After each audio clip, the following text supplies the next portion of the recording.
Okay, so for today's deep dive, I want you to start with a little mental image. Just humor me. Close your eyes. Picture Bigfoot. Right. What's the first thing that pops into your head? For me, it has to be that really grainy Patterson-Gimlin film from the 60s. This huge, hairy figure just striding through the woods in the Pacific Northwest. Exactly. Blurry, hiding behind trees, living off the land, an elusive giant. But here's the thing we're digging into today, and you really have to stay with us on this. It's a big one. What if that entire picture is just completely out of date? What the reason we haven't found Sasquatch in the woods isn't because he's a master of hiding, but because he's not there anymore. The whole thesis we're looking at argues that he moved. He migrated, yeah. Yeah. Specifically indoors. The argument we're about to unpack is that he is probably, right now, sitting on an appropriations committee in a state capitol. I know, it sounds like a punchline. But the source material we have today treats this with absolute scientific rigor. We're talking about a paper from the Journal of Anthropological Variance and Public Policy, spring 2026 edition. The title alone is a mouthful. Cryptic Integration. Morphological and behavioral evidence of Gigantopithecus adaptation.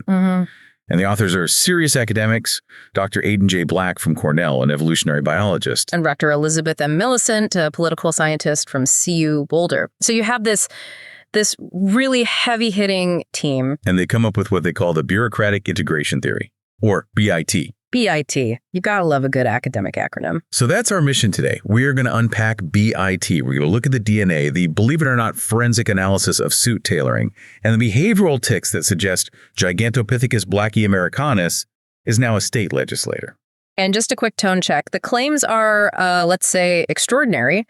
But to get through this, we have to treat the source material and its data as if it's real. We have to look at this as a story of adaptation. Right. A species finding a new ecological niche. And apparently, that niche is the state Senate. A surprisingly cozy one, it turns out. So let's start with the why.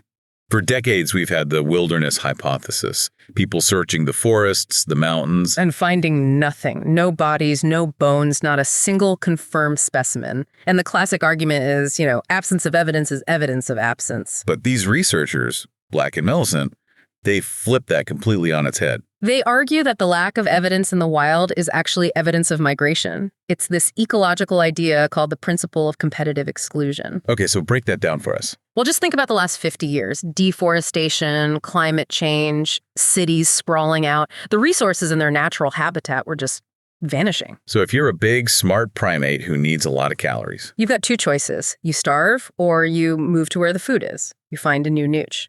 And the paper says they were looking for an environment with two key things. One, low resource scarcity, so lots of food.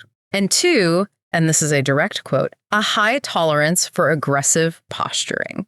Which, that's modern politics. That's a perfect description. It's the one place in our society where being loud and territorial can actually, help your career. It's a perfect evolutionary fit. So instead of hiding behind a tree, they're hiding behind a podium. Kind of social mimicry. Exactly. But it's not that simple. You can't just put a tie on a 7-foot-tall ape and call him senator. The logistics of that disguise are where this study gets really incredible. Okay, let's get into that. The methodology. The lint trap protocol.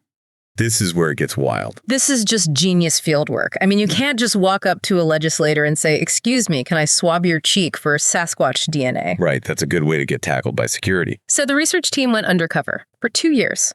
As janitors. In 4 state capitals. Yeah. Sacramento, Austin, Albany, and Tallahassee. That is some serious dedication to a project. Yes. And they targeted the laundry rooms. Specifically, the dry cleaning service that's just for the members inside the building. They figured analyzing the lint in the dryer filters was the key. Not looking for hair, that's too obvious. They were after skin cells, microscopic stuff left on the clothes. Precisely. And the sample size was huge. They got material from 400 different subjects. And the results, get this, 34 of them came back with genetic markers for Gigantopithecus. 34, that's 8.5%. Exactly. In any given committee meeting of, say, 12 people, there's a statistical likelihood that one of them is a Sasquatch. That is a genuinely terrifying thought. But the DNA is one thing. The paper then gets into the physical reality of hiding that biology. They call it the follicular stress hypothesis. And this part is, it's actually pretty grim. The biggest problem is the fur. That's the defining feature. To pass as human, all of it has to go. All of it. And we're not talking about a quick shave. They did a chemical analysis of the wastewater from the private bathrooms. Yes, and they found these enormous spikes of an industrial depilatory cream ingredient. The concentration was 4,000% higher than the national average. 4,000%. So they're basically bathing in this stuff. They have to. They identified one subject, Representative X, who had skin abrasions consistent with a full-body shave twice a day. Twice a day. Why so often? Think about the testosterone levels. The hair growth on a primate built for an ice age. If he shaves at dawn, he's got a 5 o'clock shadow on his entire body by lunch. And the paper even calculates the metabolic cost of being hairless. It's insane. They burn an extra 1,200 calories a day just from heat loss. They've stripped off their natural insulation. That's like running a half marathon every single day just to exist. No wonder they're always so irritable. And it's constant. There's an anecdote from Albany where one guy kept going to the bathroom every hour during a budget meeting. The mics picked up the sound of an electric shaver. So he's in there, touching up his knuckles? Knuckles, back of the neck, you name it. It's this relentless daily fight against their own biology. Okay, so you manage the hair problem. You're still left with the structural issue. How do you fit a creature built like an absolute tank into a business suit? Well, you don't. Not a normal one. This is where the budget analysis comes in. They have this Table 1 sartorial expenditure. The tailoring budget. My tailoring budget is not this high, I'll tell you that. I don't think anyone's is. The average human lawmaker spends maybe, $2,500 a year on tailoring? That sounds about right. Suspect D, one of their main subjects, had an annual tailoring bill of $56,000. $56,000 on suits. But these aren't just suits. When they got their hands on one of his discarded jackets, they found out why. They're containment vessels. This is the Kevlar stitching part, right? Yes. Kevlar thread, reinforced seams. The paper says the stress on the jacket seams was measured at 112 psi. It's like a car tire. Exactly. The suit is literally holding them together, compressing all that muscle mass to create a vaguely human shape. If they sneezed in a normal suit, the buttons would become projectiles. And even then, their bodies give them away. I had never heard of the mid-tarsal break before reading this. Oh, it's a dead giveaway once you know to look for it. Humans have a rigid arch in our foot. Great apes have a flexible foot that bends in the middle. It's for gripping branches. But not so good for walking on marble floors. Not at all. It looks floppy. They analyzed C-SPAN footage, and you can see it. When they walk, their foot just sort of slaps down flat. It shows the skeleton is fundamentally different. Okay, so we had the shaved, compressed ape slapping his way to the podium. But he has to, do the job. He has to debate. And this is maybe the most cynical and most believable part of the paper, the behavioral camouflage. The argument being you don't actually need to be a great orator to succeed in politics. You just need to be loud. Their linguistic analysis showed these subjects had bottom percentile vocabulary, but their volume modulation, 99th percentile. They call it the guttural affirmative. Exactly. Using pure volume and aggression to compensate for a lack of substance. The example of subject 12 from Texas was perfect. Oh, it's a classic. He's asked this complex question about toll road infrastructure, needs a detailed answer. And his response? A 14-second roar.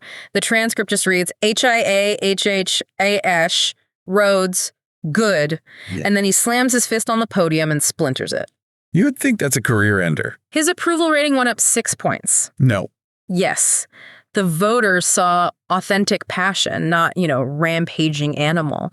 They're hacking our brain's response to alpha behavior. It's not just volume either. They talk about infrasonic resonance. Right. Low-frequency sounds below human hearing. In the wild, apes use it to stun prey. It creates this feeling of dread. And they use this during filibusters. Yeah. The mics picked it up. When they speak, junior representatives near them start to look nauseous, confused. It's a way to literally stun the opposition into silence. That explains so much. Okay, let's talk diet. You can't run a 500-pound body on canopies and coffee. Not a chance. The cafeteria data show their diet is about 60% ungulates. Deer and elk. A lot of it.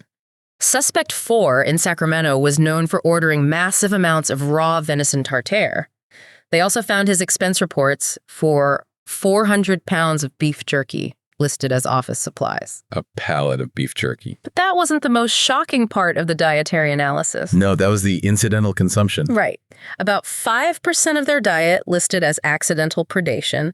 the source of which was identified as lobbyists. They're eating the lobbyists. The paper is very careful with the wording. It suggests that sometimes during a tense, closed-door negotiation, a lobbyist might go missing. It gives a whole new meaning to the phrase political appetite. It does. But usually the lobbyists serve another function, which brings us to the alpha bureaucrat hypothesis. The Senate is like a primate troop, but safer. Right. No real fighting, just posturing. Exactly. And the interns forage for them, bringing bagels. The lobbyists act as handlers. Like primate groomers. There's an observation of a lumber lobbyist literally picking lint off a subject's jacket in a bar.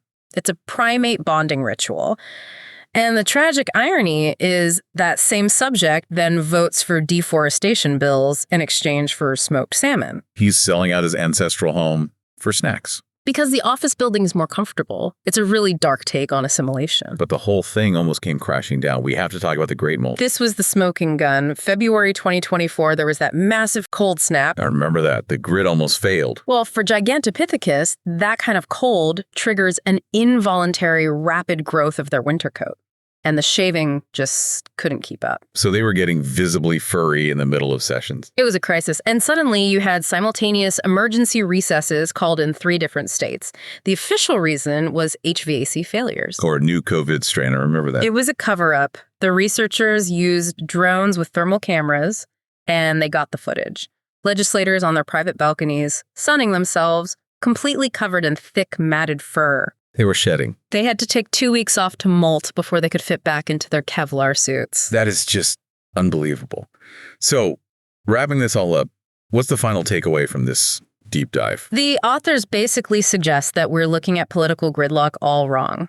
We think it's ideology or partisanship.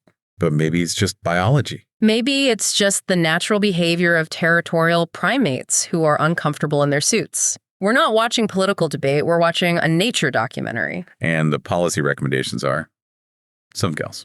A ban on straight razors in government buildings. And, my favorite, banana-based diplomacy. Keep the blood sugar up, keep the roaring down. It couldn't hurt. Well, I will never watch C-SPAN the same way again. We'll leave you with this final thought. The next time you see your local representative on TV getting red in the face, slamming the podium, ask yourself, is that authentic passion? Or is it a guttural affirmative from a creature who just really misses the woods? And if they ask for beef jerky at the fundraiser, maybe just give it to them. Good advice. Thanks for listening. Stay curious.